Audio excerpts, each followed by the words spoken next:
গভীর রাত থেকে ক্রিটিক্যাল কন্ডিশনে চলে গেছেন, ফাইট করছেন তিনি আমাদের মাঝে ফিরে আসার জন্য। এখনো অবস্থা অত্যন্ত ক্রিটিক্যালি আছেন, এখনো বলবার মতো কোনো কন্ডিশনে এখনো উনি আসেন নাই। সারা জাতির কাছে দোয়া চাই ম্যাডাম যেন আমাদের মাঝে ফিরে আসতে পারেন। বলা যায় উনি খুব ডিপ কন্ডিশনে, আমি ঠিক ডিপ কন্ডিশনের ব্যাখ্যাটা আপনাদের কাছে দিতে চাই না, এটুকুই বলতে চাই কন্ডিশনে আছেন। এটাকে আপনারা ভেন্টিলেশনও বলতে পারেন, ক্রিটিক্যাল কন্ডিশনও বলতে পারেন।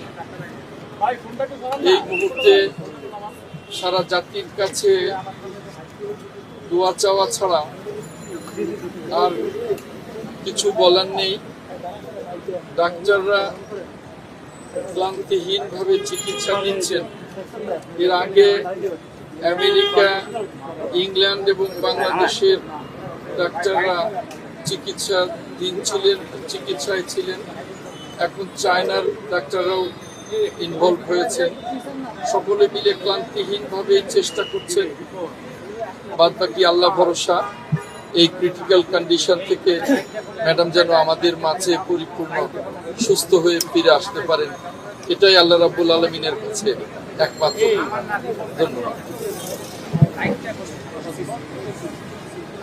আমি একটাই কথা বলবো,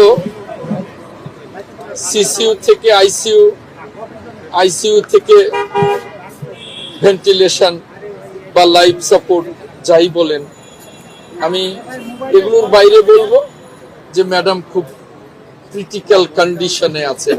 আমি এর বাইরে অন্য কিছু বলতে চাই না।